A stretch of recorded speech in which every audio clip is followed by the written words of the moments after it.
Hello. ये last lecture है national income accounting का।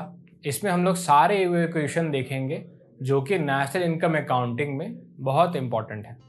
ये इक्वेशंस स्टार्टिंग सबसे बेसिक है, वो जीडीपी एट मार्केट प्राइस है। इसे यहीं से सारी कहानी शुरू होती है। आज इस लेक्चर से हम लोग सारे वो कॉन्सेप्ट एक बार रिकॉल करेंगे और क्यूमुलेट करेंगे कि हम लोग जीडीपी या नेशनल इनकम कैसे कैलकुलेट करते हैं और क्या क्या उसमें वेरिएबल्स चेंज करने पे हम लोगों को क्या क्या आता है। तो सबसे पहला है जीडीपी एट मार्केट प्राइस। इसका सिंपल सा इक्वेशन है C प्लस आई प्लस जी x minus M.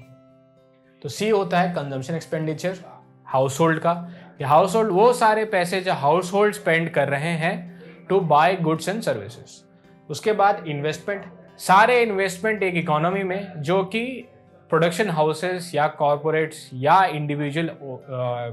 Individual members या बिजनेसमैन इन्वेस्ट करते हैं इकोनॉमी में for factors of production to produce something. उसके बाद है गवर्नमेंट कंजम्पशन। गवर्नमेंट भी कुछ पैसा खर्च करती है इकोनॉमी में to get some goods and services for government offices and bureaucracy. उसके बाद एक्स होता है, ये थोड़ा इंपॉर्टेंट है, इनकम फ्रॉम एक्सपोर्ट। क्योंकि हम लोग एक ग्लोबलाइज्ड वर्ल्ड में रहते हैं और इंडियन कंपनीज इंडिया में रह के कुछ चीज़ें ऐसे प्रोड्यूस करती है जो कि बाहर जाके कंज्यूम होता है, बाहर जाके वो बेचते हैं। तो उससे जो इनकम होता है उसको हम लोग एक्स से डिनोट करते हैं और उसको यहाँ पे ऐड कर देते हैं। बट क्योंकि सेम आर्गुमेंट में कुछ कंपनीज ऐसी होती हैं जो कि बाहर ऑपरेट करती है और उसका बनाया हुआ सामान हम लोग इंपोर्ट करके यूज़ करते हैं, तो हम लोग का पे किया हुआ पैसा इवेंचुअली अब्रॉड जाता है, तो उसको हम लोग माइनस कर देते हैं यहाँ से। तो हम लोगों को ये सारा है मार्केट प्राइस पे। It is all about consumption, जो फाइनल गुड्स एंड सर्विसेज खरीदने पे खर्च किया जाता है। So it is all about market price.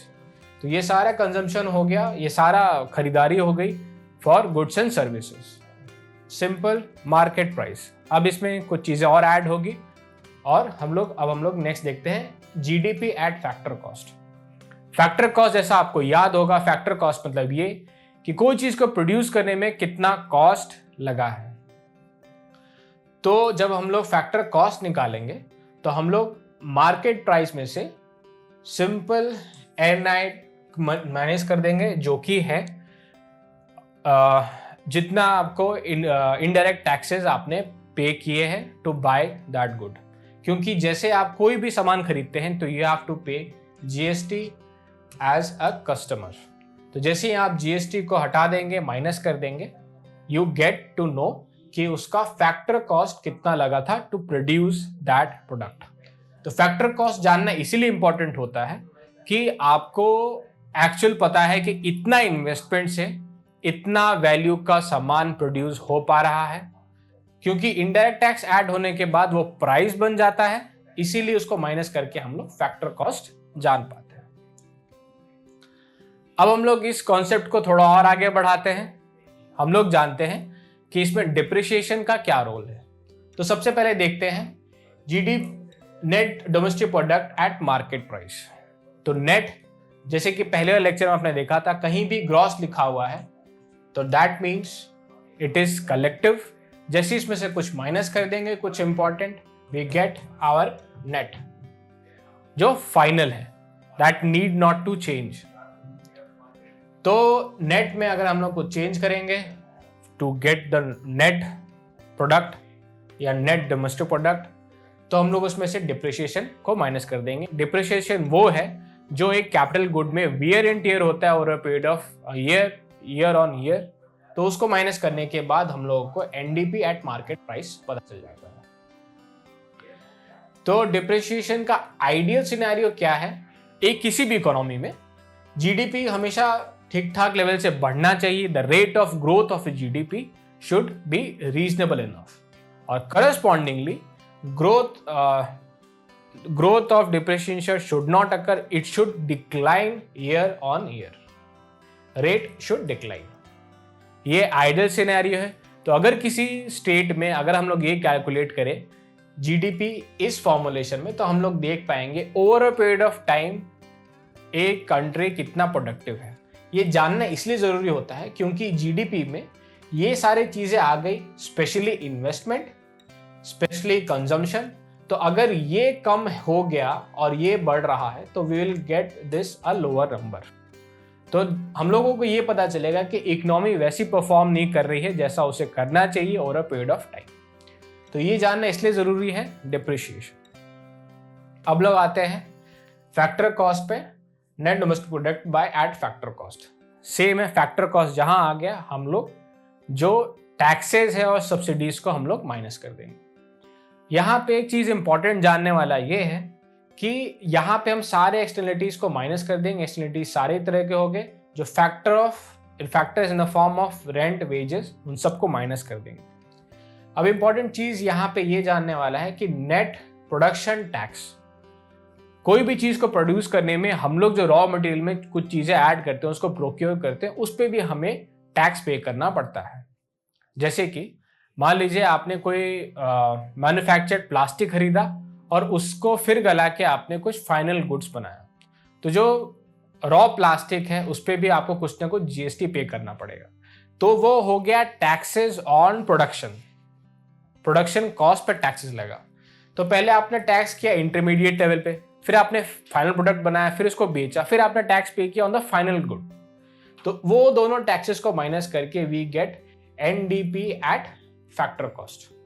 ये इसलिए इंपॉर्टेंट हो जाता है ताकि हम लोगों को ये पता चले कि अगर हम एक्सटर्नलिटीज हटा दें, सभी तरह के टैक्सेस, नॉट जस्ट यहाँ पे हम लोगों ने सिर्फ माइनस किया था अबाउट द मार्केट प्राइस में जो टैक्सेस को माइनस किया था, बट यहाँ पे हम लोग प्रोडक्शन के टैक्सेस को भी माइनस कर रहे हैं।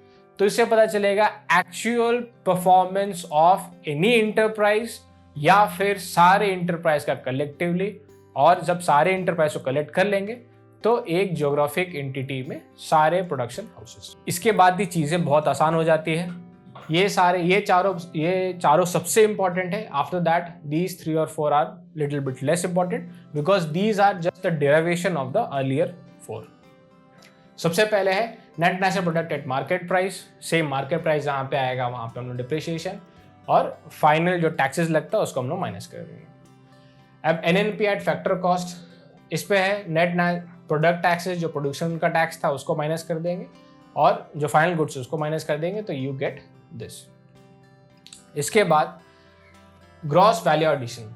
जैसे आपको कभी ध्यान होगा कि ग्रॉस वैल्यू एडिशन में ये होता है कि वी गेट टू नो कि एक प्रोडक्ट को वैल्यू ऐड करके over a period of some time कैसे फाइनल प्रोड्यूस बनाया गया है। तो ये आजकल की इकोनॉमी में जानना बहुत ज़रूरी है because we are the economy is getting complicated, the products are getting complicated. हर एक सिंपल प्रोडक्ट में वैल्यू एडिशन होता है और उस इवेंचुअली फाइनल कंज्यूमर के पास वैल्यू एडिशन के बाद ही पहुंच पाता है। तो GV at market price is same as this, जैसे आपने यहां देख सकते हैं GDP at market price. Simple basic prices मतलब जो पहले के प्राइसेस हैं, उसमें नेट प्रोडक्ट टैक्सेस को माइनस कर दिया जाएगा। जीवी एट फैक्टर कॉस्ट, ये जानना इसलिए ज़रूरी है क्योंकि आपका प्रोडक्शन टैक्स को अगर आप माइनस कर दे रहे हैं, क्योंकि ये टैक्सेस फ्लक्चुएट करते रहती है और इफिशियंसी बताते हैं एक सेक्टर का या एक इंडस्ट्री का। तो इन सब चीज़ों को जानना इसलिए इंपॉर्टेंट होता है ताकि हम लोग इकोनॉमिक परफॉर्मेंस ऑफ आइदर एक सिंपल एंटिटी या एक होल इकोनॉमी हमें पता चल सके। तो ओवर अ पीरियड हम लोग अगर ये तीनों चीज पता हो, ये फर्स्ट ये GDP at market price, GDP at factor cost, at net domestic product at market price and net NDP at factor cost, ये चारों चीज अच्छे से पता है तो we can derive all those 5-6 things after that because यही बेसिक्स है। इसके beyond you need not to know every bit of equations that is required for your exam. Thank you very much.